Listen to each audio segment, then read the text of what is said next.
Schools have to be assets of the communities they're in. This is what the market-based reformers don't get. It's not about market choice, it's about community control. You don't get smart about being tested. No. Testing is only a tool, and it's only a tool that's effective if it's used for diagnostic purposes. That is what we should be doing, is testing kids or assessing them so that we make sure we give them more of what they need. Right? The focus should be on instruction. How do we provide high quality instruction to all children? How do we make sure that children who need more, get more support, get more time? So extended learning has got to be part of that agenda.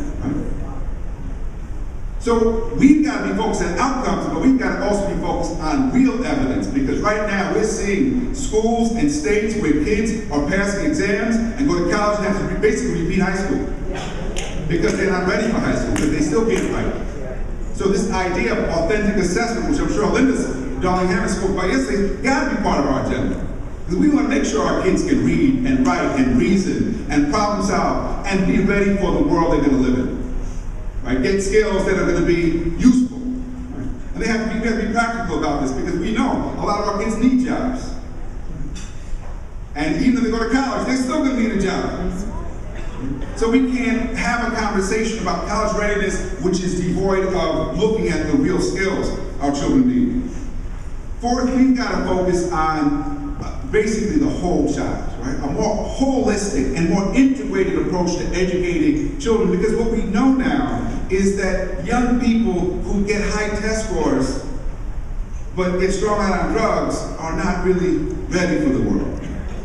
There was an article today in the paper, The Times, about suicides in South Korea.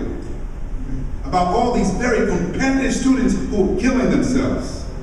Killing themselves because they're so stressed out, so worried about how well they do on the test, that they are taking their lives. They don't know why it's happening, but it's spreading, and they're worried.